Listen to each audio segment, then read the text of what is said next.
Assalamu alaikum. Hey everybody, welcome to Saddam's Spoken here. You can use this video to practice your listening, reading, writing and increasing your skill in English or spoken. Before I start, remember to subscribe my channel and click on the bell. Don't miss my next videos. Yesterday I discussed with you about use of do. Proper use of do.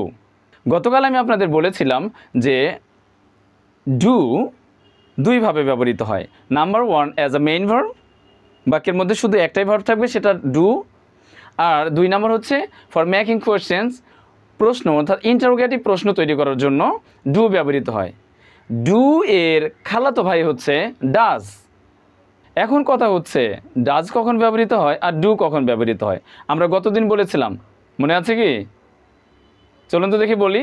Do I, do you, do we, do they, do my sisters, do my friends, do my colleagues, do my uncles, etc. অর্থাৎ first person, second person এবং third person plural ক্ষেত্রে do ব্যবহৃত হয়। আর বাকি পৃথিবীতে যত কিছু আছে, যদু, মধু, কদু, নাদু, ভুট্টা, ঝন্টু, মন্টু, কারিম, রাহিম, ইট, যত প্রকারের আর যে নাম আছে বাকিগুলো এই সব কিছু থার্ড পারসন সিঙ্গুলারের মধ্যে পড়বে। থার্ড পারসন সিঙ্গুলারের মধ্যে কিন্তু হি সিও পড়ে। চলুন আমরা তাহলে আজকে ডাজের ব্যবহার শিখি। গতদিনে আমি আপনাদের আরেকটা জিনিস ইনফর্ম করেছিলাম, সেটা হচ্ছে যে প্রশ্ন আমরা দুইভাবে করতে পারি। নাম্বার 1 অক্সিলিয়ারি ভার্বের সাহায্যে, নাম্বার 2 হচ্ছে ডাব্লিউএইচ কোয়েশ্চেনের সাহায্যে। ডাব্লিউএইচ কোয়েশ্চেনের মাধ্যমে যে প্রশ্ন করা হয় তাকে বলা হয় ওপেন এন্ডেড কোয়েশ্চেন, আর অক্সিলিয়ারি ভার্বের সাহায্যে যে প্রশ্ন করা হয় তাকে বলা হয় ক্লোজড এন্ডেড কোয়েশ্চেনিয়ার। সে কি আমার চেনে? Does she know me? সে কি আমার চেনে? তাহলে এর অ্যান্সার আমি কি বলতে পারি? হ্যাঁ অথবা না। এই জন্য এটাকে বলা হবে ক্লোজড এন্ডেড কোয়েশ্চেনিয়ার। আর আমি যদি বলি ওয়েন ডাজ শি গো, সে কখন যায়? এক কথা হ্যাঁ বা না দিয়ে কি বলা যাবে? যাবে না। এই জন্য এটা হচ্ছে ওপেন এন্ডেড কোয়েশ্চেনিয়ার। চলুন আজকের মূল টপিকে আমরা চলে যাই। এই বাক্যতে যদি আমরা লক্ষ্য করি তাহলে দেখুন, Rahim goes to school, subject, verb, object. কোন টেন্সের মধ্যে পড়ছে? আবার ভার্বটা কিন্তু V1, তাহলে সাবজেক্ট ভার্বের V1 ফর্ম প্লাস অবজেক্ট। অবশ্যই present indefinite tense. Present indefinite tense গঠন করতে হলে আমাদের কী করতে হয়? সাবজেক্ট নিতে হয়, ভার্ব নিতে হয় এবং অবজেক্ট নিতে হবে। অবশ্যই ভার্বের V1 ফর্ম নিতে হবে। এই বাক্যটাতে লক্ষ্য করুন, রাহিম গোজ টু স্কুল, রাহিম স্কুলে যায়। রাহিম কি আমি, আমরা, তুমি, তোমরা, তারা এর মধ্যে পড়ে? অবশ্যই না। তাহলে Rahim third person singular, verb go to school, এটা হলো আমাদের অবজেক্ট। তাহলে গো যদি ভার্ব হয়, গো যদি ভার্ব হয় এর সাথে ইএস কেন? মাথার মধ্যে কিলিবিলি করে না? চলুন তাহলে এটা একদম সলভ করে ফেলি। যদি থার্ড পারসন সিঙ্গুলার হয়, প্রেজেন্ট ইনডেফিনিট টেন্সে যদি সাবজেক্টটি থার্ড পারসন সিঙ্গুলার হয়, তাহলে অবশ্যই আপনাদেরকে ভার্বের সাথে এস বা ইয়েস নিতে হবে। এই জন্য আমরা গোস নিয়েছি। আমার সাথে সাথে 5 বার বলুন, Rahim goes to school, Rahim goes to school, Rahim goes to school. এই বাক্যকে আমরা ইন্টারোগেটিভ কিভাবে বানাবো? এখানে কি অক্সিলিয়ারি ভার্ব আছে? না। তাহলে কিভাবে বানাবো? ডু এর কাছে চলে যাব আমরা। ডুকে কখন নিয়েছিলাম? অক্সিলিয়ারি ভার্ব ছিল না, তখন আমরা ডু ব্যবহার করেছিলাম। এখানেও আমরা তাই করব, ডিডেও আমরা তাই করব। তাহলে আমরা কি করব? ডাজ নেব। কেন ডাজ নেব? এই যে যদু মধু করিম ইত্যাদি যে আসছে থার্ড পারসন সিঙ্গুলার, এই জন্য আমরা ডাজ নেব। তাহলে ডাজ, ডাজ আমরা কই পেলাম? ইংরেজরা আমাদের দিয়েছে, এটা আমাদের নয়। তাহলে ডাজ, এই যে সাবজেক্ট নিতে হবে, ডাজ রাহিম। এইবার আসুন, গোজ লিখবো নাকি গো লিখবো? আমরা গো লিখবো। কেন?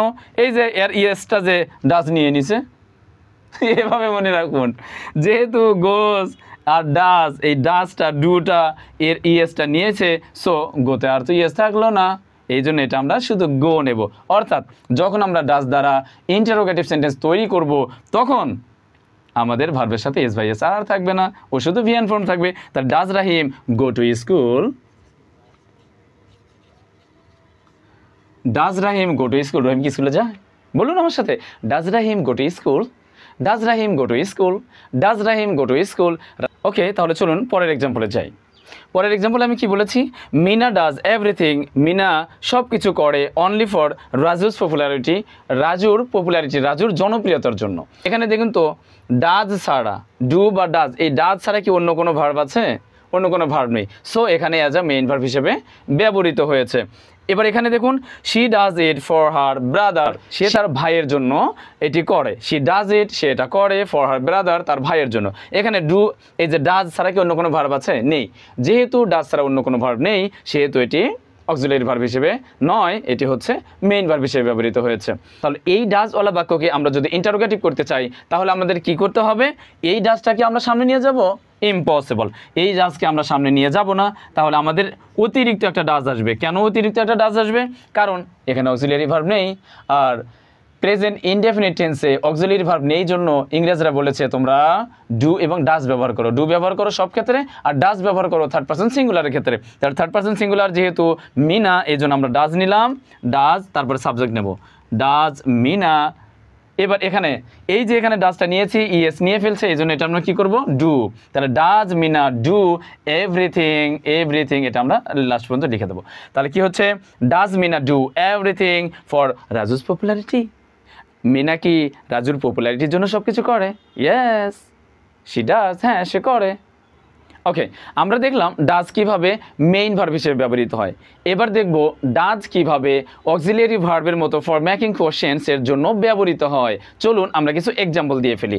এখানে দেখুন তো does he know English very well. এটা তাহলে মূল কথা কি ছিল? সে ইংরেজি ভালো জানে। She knows English very well, she knows English very well, সে ইংরেজি অনেক ভালো জানে। এটাকে আমরা প্রশ্ন করছি, তাহলে যেহেতু এখানে অক্সিলারি ভার্ব নেই, এই জন্য আমরা ডাজ নেব। ডাজ হি নো, এস বা ইয়েস থাকলো না কারণ ডাজ নিয়েছে। Does he know English very well, does he speak English very well, সে কি ইংরেজি ভালো বলতে পারে? Yes, she speaks English better than I do, সে আমার চেয়ে ভালো ইংরেজি বলতে পারে। Does Khairul follow my Facebook page, does Khairul follow my Facebook page, Khairul কি আমার ফেসবুক পেজ ফলো করে? Does my sister go to the bank, does my sister go to the bank, আমার বোন কি ব্যাংকে যায়?